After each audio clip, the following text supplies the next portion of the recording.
Hi friends, welcome to our channel OCDS ईरी। आज का टॉपिक जो है बहुत ही इंपॉर्टेंट होने वाला है बिकॉज आज हम बात करेंगे 73rd कॉन्स्टिट्यूशनल अमेंडमेंट एक्ट 1992 की।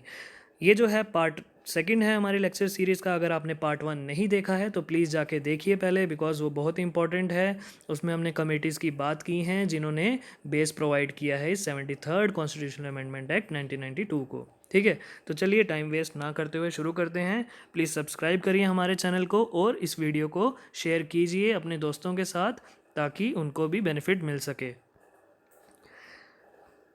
लास्ट क्लास में हमने पढ़ा था meaning of Panchayati Raj, then हमने पढ़ा था बैकग्राउंड एंड एवोल्यूशन जिसमें हमने कुछ कमेटीज़ पढ़ी थी। ठीक है, तो नेक्स्ट आज हम पढ़ेंगे 73rd एंड कुछ मिसलेनियस पॉइंट। आज का शुरुआत करने से कुछ क्रक्स लेंगे लास्ट क्लास का कि क्या पढ़ा था। बात करेंगे कि हमने लास्ट क्लास में पढ़ा था 1952 में कम्युनिटी डेवलपमेंट प्रोग्राम चल रहा था जो कि इतना सक्सेसफुल नहीं हुआ था। देन डिमांड उठती है पंचायती राज इंस्टीट्यूशन को इंडिया में इस्टेब्लिश करने की। उसके लिए कुछ कमेटीज़ बनती हैं। बलवंत राय मेहता कमेटी सबसे पहली थी। ठीक है, तो वो अपनी रिकमेंडेशंस देती हैं, बट क्या होता है, रिकमेंडेशंस फॉलो नहीं होती हैं किसी की भी, बिकॉज कभी सरकार गिर जाती है, कभी ऑपोजिशन होती है उसकी राज्यसभा में, तो ऐसा नहीं हो पाता है। तो फाइनली जो है क्या होता है, नरसिम्हा राव की गवर्नमेंट आती है जब, तो वो इम्प्लीमेंट करती है इसको और पास करवाती है बिल को राज्यसभा और लोकसभा में, और ये इफेक्ट में आता है 24 अप्रैल 1993। कई बार पूछा जाता है कि फर्स्ट जो है पंचायती राज इंस्टीट्यूशन किसके अंडर जो है इम्प्लीमेंट हुआ था या आया था, तो वो है जवाहरलाल नेहरू।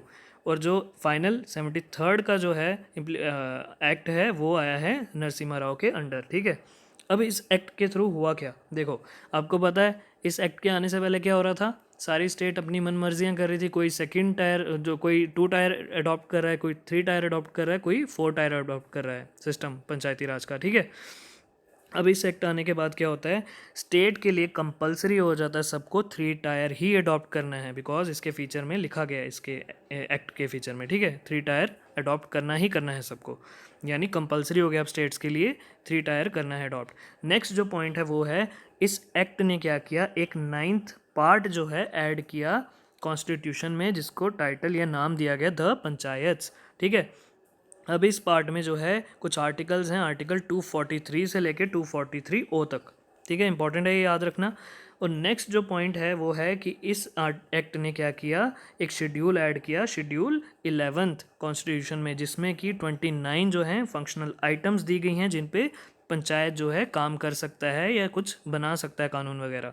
ठीक है, अब बात करेंगे 29 फंक्शनल आइटम से पहले कि कई बार क्या होता है, कन्फ्यूजन हो जाती है, ये जो मिक्सअप हो जाते हैं कि पार्ट 11 कौन सा था और पार्ट 9 कौन सा था। तो इसके लिए इजी जो वे है वो है कि आपको पता है पी की वैल्यू क्या है, 16 है न्यूमेरिक, और एस की वैल्यू क्या है, 19 है। ठीक है, तो यानी पी छोटा है, पार्ट छोटा है, और जो शेड्यूल है वो बड़ा है, 19 है। ठीक है, तो 9th जो है शेड्यूल है, सॉरी 9th जो है पार्ट है, और 11th जो है शेड्यूल है। ठीक है, अब हम बात करेंगे 29 फंक्शनल आइटम्स की। 29 फंक्शनल आइटम की बात करें तो उसमें जैसे कि आपका सॉइल कंजर्वेशन आता है, लैंड इम्प्रूवमेंट आता है, एग्रीकल्चर आता है, फिशरीज़ आता है, वाटर इरिगेशन आता है, माइनर इरिगेशन, वाटर मैनेजमेंट आता है। ठीक है, एनिमल हस्बेंड्री आता है, रूरल इलेक्ट्रिफिकेशन आता है, सैनिटेशन आता है, कुछ वोकेशनल ट्रेनिंग्स आती हैं। ठीक है, ये काफ़ी सारी हैं, आप देख सकते हैं, और भी मैंने बता दी हैं मोटी मोटी ऊपर से, बट एक इम्पॉर्टेंट जो है जिसके बारे में पूछा जाता है question, that is minor forest produce. ये क्या है minor forest produce? For example आपको पता है पेड़ होते हैं, ठीक है, गांव वगैरह में, तो जो टिम्बर होता है उसको छोड़ के जो भी पेड़ में से निकलता है, फॉर एग्जांपल गम निकल रही है, उसके लीव्स निकल रहे हैं, ठीक है, वो सब जो यूज़ में आते हैं उनको बोला गया है माइनर फॉरेस्ट प्रोड्यूस। होपफुली आपको समझ आया हो। नेक्स्ट पॉइंट जो है बहुत इंपॉर्टेंट है, बिकॉज ये क्या बोलता है, ये एक्ट ने 73rd कॉन्स्टिट्यूशनल अमेंडमेंट एक्ट ने क्या किया, प्रैक्टिकल शेप दिए किसको, आर्टिकल 40 को, जो कि डीपीएसपी है एक, यानी directive principle of state policy. Directive DPSP क्या है, डीपीएसपी है ये कुछ डायरेक्शंस हैं जो स्टेट को दी गई हैं कि आपने कैसे लोगों का वेलफेयर करना है। ठीक है, अब इससे एक बहुत इंपॉर्टेंट क्वेश्चन बनता है, वो क्या बनता है कि पूछा जाता है कौन सा एक्ट जो है वो बोलता है कि आपने ऑर्गेनाइज करनी है पंचायत, तो वो है आर्टिकल आपका 40। ठीक है। कई बार लोगों को लगेगा कि आर्टिकल 40 तो डीपीएसपी है, ये कहाँ से आ गया, बट इसमें लिखा गया है कि आपने पंचायत को ऑर्गेनाइज करना है। ठीक है। नेक्स्ट इंपॉर्टेंट पॉइंट आता है, बहुत समझने वाला है ये, कि इस एक्ट ने क्या किया, रिप्रेजेंटेटिव डेमोक्रेसी को चेंज करके पार्टिसिपेटरी डेमोक्रेसी बना दिया। कैसे? आपको पता है रिप्रेजेंटेटिव डेमोक्रेसी क्या होती है? फॉर एग्जांपल एमपी की इलेक्शन होती है। एमपी यानी कि हमारे नरेंद्र मोदी जी एमपी हैं, डॉक्टर जितेंद्र सिंह, राहुल गांधी जी, सारे एमपी हैं ये। ठीक है। यानी कि हम इनको चुनते हैं और ये हमारे बिहाफ पे क्या करते हैं, लॉज बनाते हैं, रिप्रेजेंटेटिव हैं हमारे। बट इसका डिसएडवांटेज क्या है कि ये लोग कभी केयरलेस हो सकते हैं और आगे जाके मे भी हो सकता है कि कभी हमको रिप्रेजेंट ना करें। ठीक है। तो इस एक्ट ने क्या किया, पार्टिसिपेटरी डेमोक्रेसी का कंसेप्ट लाया। यानी कि पार्टिसिपेटरी डेमोक्रेसी क्या हुआ, जो लोग हैं ग्रास रूट लेवल पे, वो खुद से खुद के बारे में डिसाइड करेंगे। यानी कि डेमोक्रेटिक डिसेंट्रलाइजेशन, उनको डिसीजन मेकिंग में हक होगा। ठीक है। डिसीजन मेकिंग में यानी अगर कोई भी उन्होंने कानून बनाना है वो खुद उसका पार्ट बन के करेंगे। जैसे अगर बात करें ग्राम सभा, ठीक है, ग्राम सभा जो है अप्रूव करती है क्या, एनुअल बजट पंचायत का। यानी ग्राम सभा आगे बात करेंगे क्या है, यानी कि लोग जो हैं वो खुद डिसाइड कर रहे हैं अपने बारे में। ठीक है। अब अगर बात करें हम पंचायती राज की, तो ये आया क्यों देखा जाए तो आपको पता है इंडिया जो है कितना बड़ा कंट्री है, डाइवर्स है, जिसमें कि डिफरेंट जो है जोग्राफिकल टेरेन्स हैं, लैंग्वेज कितनी सारी हैं हमारे यहाँ पे, कल्चर में डाइवर्सिटी है, रिलीजन डिफरेंट डिफरेंट है, सब कुछ अलग अलग है। ठीक है। तो अगर एक सेंट्रल अथॉरिटी होगी, ठीक है, वो रूल बनाएगी, तो वो इतना इफ़ेक्टिव नहीं होगा, वो अच्छे से इम्प्लीमेंट भी नहीं हो पाएगा, उसके रिजल्ट्स भी अच्छे नहीं आएंगे। तो क्या कंसेप्ट आता है पंचायती राज का कि जो है डिवीज़न होगी किस में, यानी डिवाइड की जाएंगी पावर सबको, लोअर लेवल पे भी, जैसे सेंटर स्टेट को करती है, स्टेट आगे पंचायत को करेगी पावर डिवाइड की। आप भी जो है लोकल जो डिमांड्स हैं आपकी, लोकल फैक्टर्स को मद्देनज़र रखते हुए रूल्स बनाओ। ठीक है।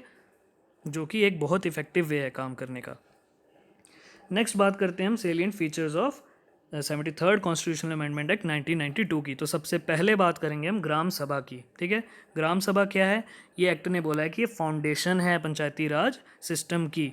नेक्स्ट पॉइंट उसने बोला है इंपॉर्टेंट, कि ग्राम सभा जो है वो एक विलेज असेंबली है। असेंबली क्या होता है, जमावड़ा लोगों का। ठीक है। तो ये एक जो है विलेज असेंबली है जो कि बनी हुई है रजिस्टर्ड वोटर से। ठीक है। एक सेकेंड, जो कि बनी है रजिस्टर्ड वोटर से, यानी कि जो लोग भी एलिजिबल, या जो लोग भी जिनका इलेक्टोरल रोल में नाम है, ठीक है, जो एलिजिबल वोटर्स हैं वो बनाएंगे ग्राम सभा, उन्हीं से बनेगी ग्राम सभा। ये लोग वोट करेंगे किसके लिए, मेंबर्स इलेक्ट करेंगे पंचायत के। अगर मेंबर्स की बात करें तो मेंबर हो गए जैसे पंचेस, और चेयरमैन कौन हो गया, चेयरपर्सन कौन हो गया, सरपंच। ठीक है। उन लोगों को इलेक्ट करेगी ग्राम सभा। और अगर इंटरमीडिएट लेवल पे बात करें तो उसको बोला जाता है प्रधान। ठीक है। तो आपको पता है एज वोटिंग की है 18। ठीक है। तो ये लोग जो हैं कॉन्स्टिट्यूट करेंगे एक विलेज असेंबली, जो कि ग्राम सभा ही होगी। नेक्स्ट बात करते हैं इंपॉर्टेंट जो है, ये इसमें बोला गया है कि स्टेट लेजिस्लेचर जो है वो डिसाइड करेगा क्या क्या पावर्स और फंक्शंस होंगी इस ग्राम सभा की। ठीक है। नेक्स्ट पॉइंट आएगा इसमें, जो ग्राम सभा है ये पहले डिस्कस कर चुके हैं, ये क्या करेगा, एनुअल बजट को अप्रूव करेगा। ठीक है। और जो डेवलपमेंट स्कीम्स होंगी जिसने पंचायत ने जो बनाई होंगी, ठीक है, उनको भी ये क्या करेगा, अप्रूव करेगा। नेक्स्ट पॉइंट आता है हमारा, ये जो डेवलपमेंट स्कीम्स हैं उनकी एग्जीक्यूशन में पंचायत की हेल्प करेगा। ठीक है। उनको इम्प्लीमेंट करने में ग्राम सभा जो है हेल्प करेगा पंचायत की। नेक्स्ट अब अगर हम फीचर की बात करें तो ये है 3 टियर सिस्टम, जो कि इजी है बहुत, आपको पता है। इसने बोला है कि हर एक स्टेट जो होगी उसको 3 टियर सिस्टम अडॉप्ट करना है। एक विलेज लेवल पे जो बेसिक है सबसे, उसके बाद आएगा इंटरमीडिएट लेवल जो कि ब्लॉक लेवल है, देन डिस्ट्रिक्ट लेवल। ठीक है। डिस्ट्रिक्ट लेवल यानी जो हमारा ज़िला होता है। अब ये इसका मेन फंक्शन था यूनिफॉर्मिटी लाना, यानी एकजुटता लाना पूरे इंडिया में, ताकि एक सिमिलर जो है सिस्टम हो। नेक्स्ट पॉइंट जो है ये इंपॉर्टेंट है, ये पढ़ना ध्यान से। इसमें बोला गया है वो वाली स्टेट्स जिनमें 20 लाख से कम पॉपुलेशन है, ठीक है, उन लोगों को इंटरमीडिएट लेवल पे पंचायत बनाने की ज़रूरत नहीं है। ठीक है। इंटरमीडिएट यानी ब्लॉक लेवल, सेंटर वाले लेवल पे पंचायत बनाने की कोई ज़रूरत नहीं जिनकी पॉपुलेशन जो है 20 लाख से कम है, जिन स्टेट्स की। नेक्स्ट जो थर्ड फीचर है वो है इलेक्शन, यानी इलेक्शन कैसे होगी मेंबर्स और चेयरपर्सन की। मेंबर बताया हमने कौन हुए, पंच, ठीक है, जिसको ये उसके बाद चेयरपर्सन कौन हुआ, सरपंच, ठीक है, इंटरमीडिएट लेवल पे प्रधान बोलेंगे उसको। तो अगर इलेक्शन की बात करें तो सारे के सारे मेंबर्स जो होंगे हर एक लेवल पे, यानी विलेज, इंटरमीडिएट और ये अपना डिस्ट्रिक्ट लेवल पे, सभी जो हैं उनकी लोग उनको डायरेक्टली इलेक्ट करेंगे, ठीक है, यानी लोगों द्वारा चुने चुने जाएंगे वो। इनडायरेक्टली इलेक्ट आगे बात करेंगे क्या होता है। डायरेक्टली इलेक्ट यानी लोग डायरेक्टली इलेक्ट करेंगे। इनडायरेक्ट इलेक्शन होती है जिसमें जो इलेक्टेड लोग हैं वही एक दूसरे में एक मतलब अपने में से एक को किसी को चुन लेते हैं। जैसे चेयरपर्सन हुआ सरपंच, ठीक है, विलेज पंचायत का, तो जो चेयरपर्सन है उसकी कैसे होगी नियुक्ति, वो होगी अपॉइंट या फिर इलेक्ट कैसे होगा वो इलेक्ट। इंटरमीडिएट लेवल और डिस्ट्रिक्ट लेवल की बात करें तो जो सरपंच है या चेयरपर्सन है या चेयरमैन है वो इलेक्ट होगा इनडायरेक्टली, यानी जो ये सारे इलेक्टेड मेंबर्स होंगे, सारे पंच जो होंगे वही अपने में से किसी एक सरपंच को चुन लेंगे। होपफुली आपको ये समझ आए, दोनों पॉइंट ईजी थे। नेक्स्ट पॉइंट है जो चेयरपर्सन है विलेज लेवल पे, इंपॉर्टेंट है ये इसकी जो इलेक्शन होगी ये डिसाइड करेगा स्टेट लेजिस्लेचर, यानी कि ये कैसे इलेक्ट होगा ये डिसाइड करेगा स्टेट लेजिस्लेचर, कि इनडायरेक्टली इलेक्ट होगा या डायरेक्टली इलेक्ट होगा। नेक्स्ट पॉइंट है रिजर्वेशन का, ठीक है, फोर्थ पॉइंट, ये इंपॉर्टेंट है बहुत समझना। इसमें बोला गया है जो SC ST हैं उनके लिए कुछ सीट रिजर्व की गई हैं, कैसे, लेकिन वो बात करेंगे। जो SC ST हैं उनके लिए सीट रिजर्व हैं in proportion to their population too in proportion of their population to total population, यानी कि जितनी उनकी जनसंख्या है कंपैरेटिवली टोटल जनसंख्या के उस हिसाब से उनको रिजर्वेशन मिलेगी। फॉर एग्जांपल किसी एरिया की 100 पॉपुलेशन है और 50 जो हैं SC ST कम्युनिटी से बिलोंग करते हैं लोग, तो 50 जो हैं उनके लिए रिजर्व्ड हो जाएंगी, ठीक है। नेक्स्ट बात करते हैं चेयरपर्सन की, ठीक है, चेयरपर्सन यानी सरपंच की विलेज लेवल पे, तो उसका जो पोस्ट है वो भी रिजर्व्ड होगी SC ST के लिए, बट वो स्टेट लेजिस्लेचर जो है डिसाइड करेगा कैसे, किस वे में, ठीक है। नेक्स्ट जो इंपॉर्टेंट पॉइंट है इसमें बहुत ज़्यादा, ये वुमेन रिजर्वेशन का है। इसमें बोला गया है जो भी टोटल सीट्स होंगी, ठीक है, किसी भी एक पंचायत में मेंबर्स हो गए यानी पंचेस, उनकी जितनी भी सीट होंगी उनका 1/3 टोटल सीटों का 1/3 जो है वुमेन के लिए रिजर्व्ड होगा, ठीक है। यानी फॉर एग्जांपल अगर 100 सीटें हैं पंच की जो है इलेक्शन के लिए, तो उनमें से 33 जो हैं वुमेन की होंगी और इसमें SC ST की भी इंक्लूड होंगी, ठीक है। नेक्स्ट बात करते हैं अब जो ये चेयरपर्सन होगा पंचायत में, सॉरी, जो चेयरपर्सन होगा पंचायत में यानी सरपंच जो होगा पंचायत में, उसकी जो इलेक्शन होगी उसके लिए क्या रिजर्वेशन है, वुमेन की स्पेशली बात करें तो वुमेन की जो होगी उसमें भी 1/3 होगी, यानी कि टोटल जितनी भी पोस्ट हैं सरपंच की, ठीक है, किसी भी एरिया में, उसकी 1/3 जो है वुमेन के लिए रिजर्व्ड होंगी। फॉर एग्जांपल 27 हैं सरपंच की पोस्ट टोटल एक एरिया में, तो उसका 1/3 हो गया 9, तो ये वुमेन के लिए रिजर्व्ड है। और आपको पता है ये जो रिजर्वेशन होती है वुमेन की, ये रोटेशनल बेसिस पे होती है, किसी एक एरिया में रिजर्व्ड हो जाती है कोई सीट, कभी किसी में हो जाती है, ठीक है। नेक्स्ट जो है बहुत इंपॉर्टेंट पॉइंट होने वाला है, इसको ध्यान से पढ़ना है, इसको लिख लो, याद कर लो, बहुत बारी क्वेश्चन पूछा जाता है। ये हमारा साथ में वॉलेंट्री प्रोविज़न है, आगे जाके हम देखेंगे। इसमें बोला गया है कि जो बैकवर्ड क्लासेस हैं उनको रिजर्वेशन देने की पावर, या वो पावर जो है वो किसके पास है, स्टेट लेजिस्लेचर के पास, और वो डिसाइड भी स्टेट लेजिस्लेचर ही करेगा कि उनको जो है रिजर्वेशन देनी है कि नहीं, कितनी देनी है, कब देनी है, ये सब स्टेट लेजिस्लेचर डिसाइड करेगा बैकवर्ड क्लासेस की बात करें अगर तो, ठीक है। नेक्स्ट पॉइंट आता है ड्यूरेशन का, ठीक है। तो इसमें बोला गया है हर एक जो पंचायत है हर एक लेवल पे, ठीक है, तीनों लेवल पे वो 5 साल के लिए रहेंगी, ठीक है, उनका टर्म होगा 5 ईयर्स। नेक्स्ट बहुत ही इंपॉर्टेंट पॉइंट है, बहुत ज़्यादा, इसको मार्क करो, दिमाग में बिठाओ और लिख लो, बहुत इंपॉर्टेंट पॉइंट है ये। इसमें बोला गया है, ये क्वेश्चंस में पूछा गया, बहुत बारी एग्ज़ाम में पूछा गया, UPSC तक ने पूछा है ये। इसमें बोला गया है कि अगर एक पंचायत जो है वो अपने टाइम से पहले ही क्या डेजोल्यूशन हो जाता है उसका, यानी उसको बर्खास्त कर दिया जाता है पंचायत को अपने 5 साल से पहले ही, ठीक है, तो जो नेक्स्ट बनेगी रिकॉन्स्टिट्यूट होगी पंचायत, उसका टाइम पीरियड कितना होगा, तो उसका टाइम पीरियड जो होगा वो पूरा नहीं होगा, ठीक है। फॉर एग्जांपल अगर एक पंचायत है, उसने 1 साल बाद उसका क्या हो जाता है, डिसोल्यूशन हो जाता है, ठीक है। तो जो नेक्स्ट पंचायत बनेगी वो 4 साल के लिए ही बनेगी, ना कि 5 साल के लिए, ठीक है। नेक्स्ट पॉइंट बात करते हैं फ्रेश इलेक्शन की। तो जो इलेक्शंस होंगी, ठीक है, अगर फॉर एग्जांपल इलेक्शन हो रही है नई फिर से, तो वो हमको 5 साल जो एक्सपायरी होंगे पंचायत के उससे पहले ही कंडक्ट करवा लेनी है, 5 साल होने से पहले ही कंडक्ट करवा लेनी है, ठीक है। ये पहला पॉइंट। और दूसरा पॉइंट क्या है, अगर तो डेजोल्यूशन हुआ है यानी बर्खास्त की गई है पंचायत, तो जिस दिन वो बर्खास्त की है उसके 6 महीने के अंदर अंदर हमको इलेक्शन करवा लेनी है, ठीक है। नेक्स्ट पॉइंट बात करेंगे डिस्क्वालिफिकेशन की। तो इसमें इंपॉर्टेंट पॉइंट है एक, इसमें क्या बोला गया है, इसमें बोला गया है कि एक इंसान की जो डिस्क्वालिफिकेशन इस बेस पे नहीं हो सकती कि वो 25 साल से कम है, अगर उसने 21 साल की एज अटेन कर ली है।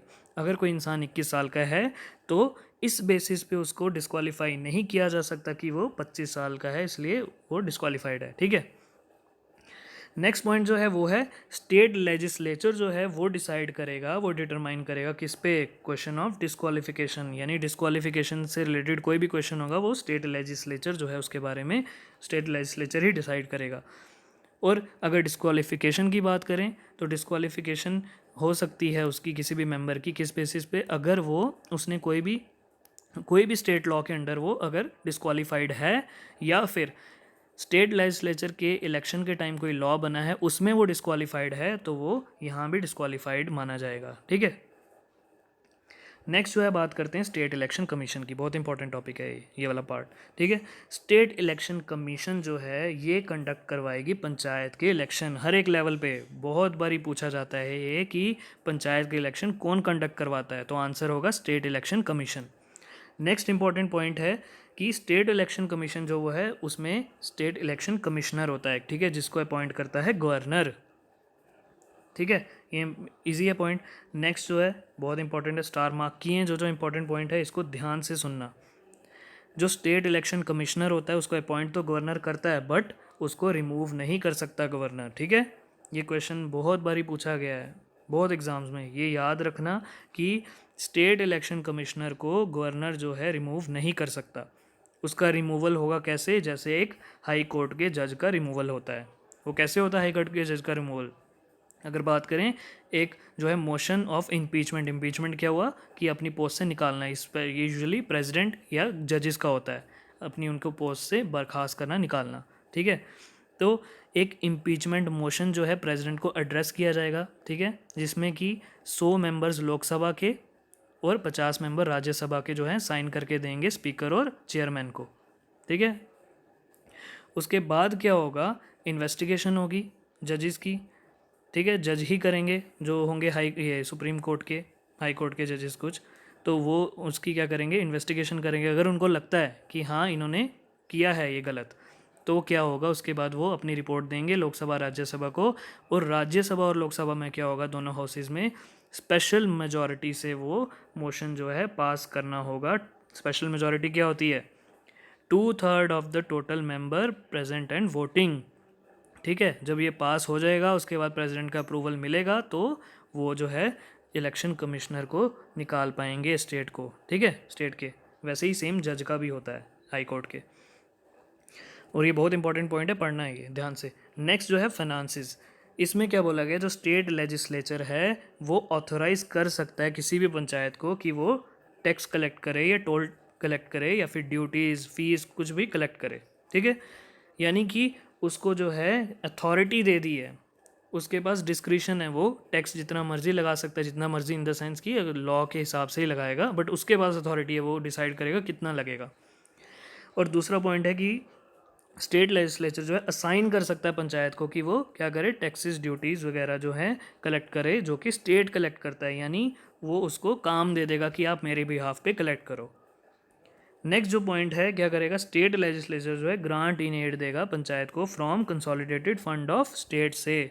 ग्रांट इन एड क्या होता है, ग्रांट इन एड जो है स्पेशल पर्पस के लिए दी जाती है, ठीक है। और इसमें जो है लोन से डिफरेंट है, ग्रांट इन एड जो है वापस नहीं ली जाएगी, एक बारी दे दी तो वो वापस नहीं आप लोगे, यानी अगर स्टेट ने दी है तो वापस नहीं मांगी जाएगी, ठीक है। नेक्स्ट बात करेंगे फाइनेंस कमीशन की। तो फाइनेंस कमीशन जो है गवर्नर कॉन्स्टिट्यूट करता है, ये करता है हर 5 साल बाद, ठीक है, इंपॉर्टेंट पॉइंट है, हर 5 साल बाद गवर्नर जो है एक फाइनेंस कमीशन को कॉन्स्टिट्यूट करता है, जो कि क्या करती है, रिव्यू करती है, देखती है फाइनेंशियल पोजीशन पंचायत की, यानी माली हालत देखती है पंचायत की क्या है, इंपॉर्टेंट है ये। नेक्स्ट जो है फाइनेंस कमीशन जो है वो रिकमेंडेशन देगा गवर्नर को कि वो कौन से प्रिंसिपल्स होने चाहिए, वो कौन से रूल्स होने चाहिए जिस पे कि डिस्ट्रीब्यूशन हो टैक्सेस की, फीस की बिटवीन स्टेट एंड पंचायत, ठीक है। और नेक्स्ट जो है वो बोलेगा कि कौन से ऐसे हमको स्टेप्स लेने चाहिए जिससे हम फाइनेंशियल पोजीशन जो है पंचायत की वो इम्प्रूव कर सकें, ठीक है। नेक्स्ट हम बात करेंगे कंपलसरी प्रोविजंस की और वॉलंटरी प्रोविजन। पहले बात करेंगे कंपलसरी की, हम सारे पढ़ चुके हैं, ठीक है, ये सिर्फ आपको आइडिया देने के लिए फिर से कि ये कंपलसरी थे, यानी कि ऑर्गेनाइज करना है ग्राम सभा को हर एक विलेज में, ये कंपलसरी प्रोविजन है, यानी हर स्टेट को ऑर्गेनाइज करना है ग्राम पंचायत को, सॉरी ग्राम सभा को। नेक्स्ट पॉइंट है एस्टैब्लिश करना, यानी पंचायत बनानी हर एक लेवल पे, हर स्टेट को करना है ये। नेक्स्ट डायरेक्ट इनडायरेक्ट इलेक्शन हम पढ़ चुके हैं, रिजर्वेशन हम पढ़ चुके हैं, ये भी कंपलसरी प्रोविजन है, यानी हर स्टेट को ये करने हैं। नेक्स्ट है 21 साल की एज होगी इलेक्शन लड़ने के लिए एज अ मेंबर, अगर आपको पंच बनना है, प्रधान बनना है या फिर सरपंच बनना है तो आपकी 21 साल की उम्र होनी चाहिए, वोटिंग के लिए 18 है, ठीक है। उसके बाद बोला गया कि हर एक जो पंचायत है उसका टेन्योर होगा 5 साल का। फिर लास्ट जो है ये अभी हमने पढ़ा जस्ट कि इस्टेब्लिश करनी है आपको, ये कॉन्स्टिट्यूट करनी है स्टेट फाइनेंस कमीशन, और दूसरा क्या करना है आपको, स्टेट इलेक्शन कमीशन को इस्टेब्लिश करना है। नेक्स्ट जो आएंगे इंपॉर्टेंट, यहाँ से क्वेश्चन आता है बहुत बारी, वॉलंटरी प्रोविजन कौन से, यानी जिसमें स्टेट के पास अधिकार है कि अपनी मर्जी वो कर सकता है।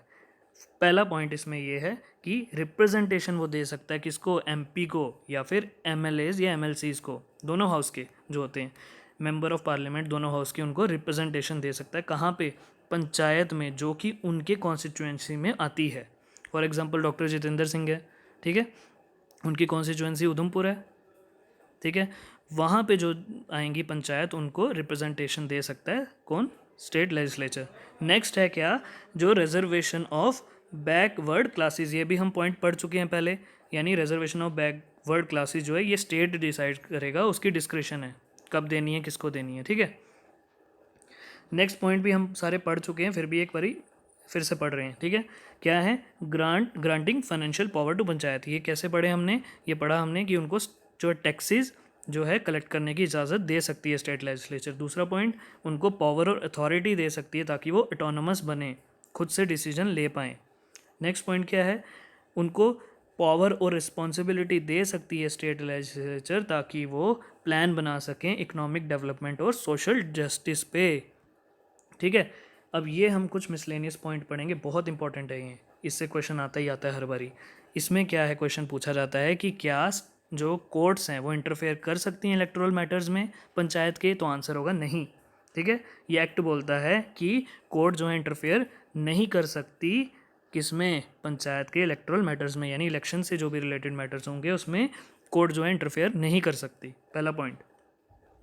दूसरा पॉइंट ये है, कोई भी क्वेश्चन होगा इलेक्शन से रिलेटेड तो वो सिर्फ इलेक्शन पिटीशन के द्वारा ही पूछा जा सकता है, ठीक है, इलेक्शन पिटीशन के द्वारा पूछा जा सकता है, और उसमें स्टेट लेजिस्लेचर डिसाइड करेगा कि किस अथॉरिटी से पूछा जा सकता है, उसको ऑथराइज करेगा, ठीक है, किस अथॉरिटी से कब पूछा जाएगा और किस वे में पूछा जाएगा, ये स्टेट लेजिस्लेचर ही डिसाइड करेगा, ठीक है।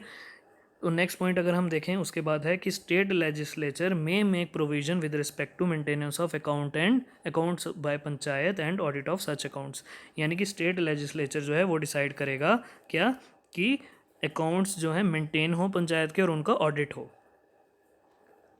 ऑडिट पता है आपको किस लिए होता है, क्रॉस चेक करने के लिए। नेक्स्ट पॉइंट जो है हमारे जे से रिलेटेड है, ये तभी मैंने डाला है इसमें, ये है कि प्रेसिडेंट जो है, फॉर एग्जांपल कहीं पे जो है स्टेट लेजिस्लेचर नहीं है, उसमें गवर्नर रूल होता है या लेफ्टिनेंट गवर्नर का रूल होता है, तो उसमें क्या होगा, प्रेसिडेंट डायरेक्ट करेगा उनको कि जो इस एक्ट के प्रोविजंस हैं वो उस यूटी में अप्लाई किए जाएँ, ठीक है। नेक्स्ट बहुत इंपॉर्टेंट पॉइंट है, ये बताया है कि ये एक्ट जो है कहाँ कहाँ अप्लाई नहीं होता है, वो होता है नागालैंड, मतलब नागालैंड, मेघालय और मिज़ोरम में ये एक्ट जो है अप्लाई नहीं होता है, 73rd amendment act of 1992। Next जो है लास्ट पॉइंट है हमारा, इसमें हम देखेंगे कि क्या बोला गया है, कुछ और एरियाज़ हैं जो कि शेड्यूल्ड एरियाज़ हैं या ट्राइबल एरियाज़ हैं, यहाँ जहाँ पे ट्राइबल लोग रहते हैं वहाँ पे भी ये एक्ट जो है अप्लाई नहीं होता है। ये ट्राइबल एरियाज़ और शेड्यूल एरिया कहाँ पे हैं? मध्य प्रदेश, महाराष्ट्र, गुजरात, राजस्थान, आंध्र प्रदेश, छत्तीसगढ़, वैसे ही एक दो और स्टेट्स हैं यहाँ पे जो है यहाँ अप्लाई नहीं होगा ये। और नेक्स्ट जो पॉइंट है वो है हिली एरियाज़ ऑफ मणिपुर, यहाँ पे भी अप्लाई नहीं होगा ये एक्ट। और लास्ट पॉइंट है दार्जिलिंग डिस्ट्रिक्ट ऑफ वेस्ट बंगाल, यहाँ पे भी ये अप्लाई नहीं होगा बिकॉज यहाँ दोनों पे क्या है, डिस्ट्रिक्ट काउंसिल्स बनी हुई हैं। So thank you so much for watching our video. Please इसको शेयर कीजिए जितना कर सकते हैं, होपफुली आपको ईजी वे में समझ आया हो। Thank you so much. Please subscribe भी करना।